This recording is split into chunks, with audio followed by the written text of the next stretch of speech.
Hey, Andy here from builderhottub.com. In this video, we're going to look at DIY Inifinity hot tubs. So let's go ahead and take a look.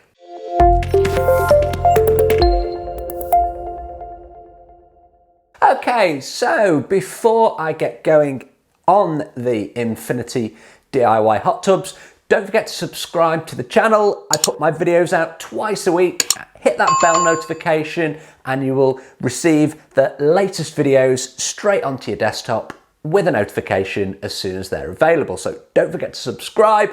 Hit me up in the comments if you have any questions or ideas about building a DIY Inifinity hot tub. So what is a Inifinity hot tub? Well, we're sure we're all familiar with infinity pools. It's where it's a visual effect where the water looks as if it just disappears onto the horizon and you can't actually see the edge of the pool. It's the same principle for a hot tub. The difference being is you're going to put the jets in there as well. Now with a hot tub, when you do run the jets, you will lose some of that infinity effect because you've not got that perfectly level top. However, if you design it correctly and you have some separate hot water returns, you can have the visual effect of the infinity tub as well as those hot tub jets, and you can have it really as a dual purpose tub. So what are some of the design considerations we need to think about when we're looking to build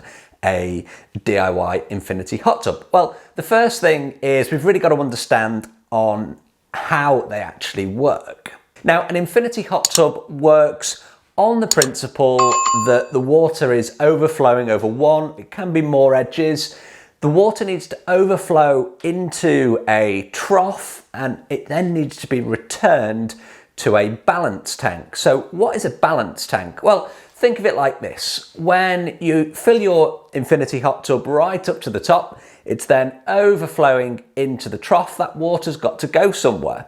However, if 3 or 4 people get into that hot tub, even more water is going to go over that infinity edge into the trough, and it needs to be stored somewhere. So where does it go? It goes into the balance tank. So the balance tank is there to collect the excess water that's being displaced when we get into our hot tubs.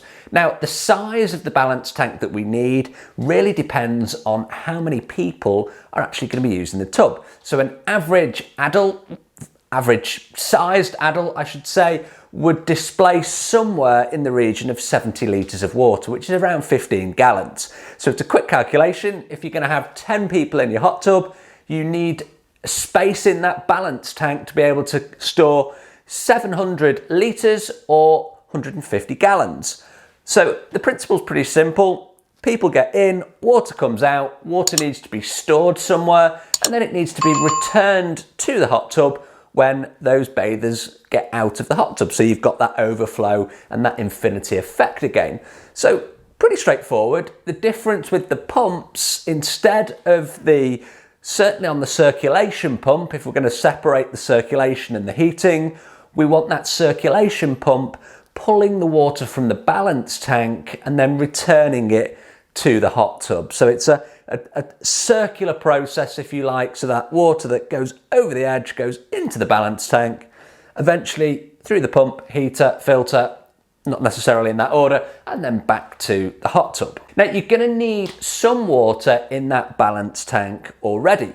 Now, when you turn the pump on, the pump needs to be able to draw water out of the balance tank to make it overflow to give you that infinity effect. So the balance tank not only stores the additional water, but it's got to have some of its own water in the first place to deliver to the hot tub to allow it to overflow. So what are some of the other considerations? Well, we've also got to decide exactly where this balance tank is going to be stored. We're going to have to decide whether we're going to build the balance tank, whether we're going to use an existing plastic water tank, which again is totally possible and an effective way of doing it. So there's a lot more, I guess, planning involved with an Inifinity style hot tub, regardless of whether it's 1 edge, 3 edges, 4 edges that you're going to have as an Inifinity. You've got to plan for the amount of water in that balance tank, and the location of said balance tank as well is really important. Now, the balance tank as well can have a couple of other roles. Think of this scenario. If it rains really, really heavily, water's going to run into the troughs, into the hot tub, not necessarily if it's covered, but if you're going to have an Inifinity style, you're generally not going to cover it, so it's going to be out in the elements.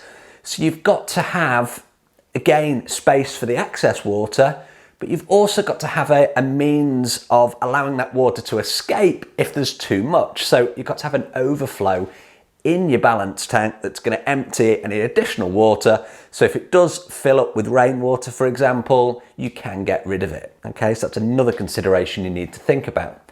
Let's go conversely to that. What about if you have way too much sun and huge amounts of evaporation?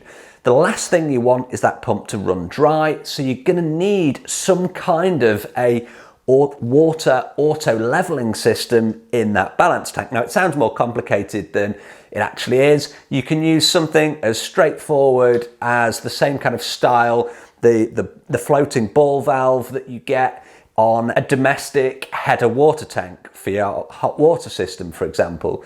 Simple. When the water level drops, if the ball drops, the gate opens, water comes in, level comes up, ball moves up, closes gate. Really straightforward, but as a auto leveling system inside of that balance tank, it actually works quite well. And you wouldn't have that at the top. You would set it somewhere around the middle of the tank so that you had plenty of water for the pump to draw and return to your hot tub before we start thinking about the water that's going to be displaced. So as you can probably tell, there are quite a few more variables that we need to think about, and there's quite a lot of planning that's going to go into designing a DIY Inifinity tub. Of course, if I can help you, then hit me up in the comments. More than happy to work on your projects with you. So what about size consideration? Well, just like any of our DIY hot tubs, we can make these in pretty much any size that we want. If we're going quite large, you're not going to want to be heating on electric, for example. You see lots of videos on my channel, always a good point to say, don't forget to subscribe, on air source heat pumps. And I'm hugely into air source heat pumps at the moment. They're a great way of saving you money on the heating and the running costs of your hot tub. And of course, for an Inifinity style tub, it's no different. You are going to want to heat it. And I'm actually working on a project at the moment where they want to be able to chill it as well because of the climate that they have. So those air source heat pumps are able to heat and chill, so you can cater for both of those as long as you choose the right model. Now, not every air source heat pump is a chiller as well, so do check the specifications to make sure it can actually do both of those functionalities. Not all of them can, but if you have an air source that does, that means you able to not only heat the hot tub, but in those hot summers you can chill it down as well and use it as a cold plunge pool, which is kind of cool. With the Inifinity style tubs, again, you've still got to think about filtration, you've still got to think about sanitation. So what sanitizer are you going to use? Are you going to go more natural and use a salt system? Are you going to use UV and active oxygen? There's lots and lots of different options that you can consider. Or you can go for the regular chlorine and bromine. Again, it makes no difference. Just because it's an Inifinity style doesn't change the way that we need to filter and sanitize that tub to keep that water nice and healthy. We're going to need to have a form of sanitation. Now, if you're looking for a design for Inifinity tubs, then please do check out my online store. I'll put a link underneath this video. There's a number of different sizes, and there's all the instructions and the explanations that you need as well to be able to build those as a DIY. If you can't find exactly what you're looking for in the store, of course, I can design that for you. So please get in touch, hit me up in the comments, contact me through the website. I'm always available to hear and help you with your own DIY hot tub projects. So as always, thank you ever so much for the watch. I appreciate the view. Hope you found this short video useful, and of course, I will see you on the next video. If you've liked this video, please do like, share, and subscribe to the channel. I'll see you on the next video.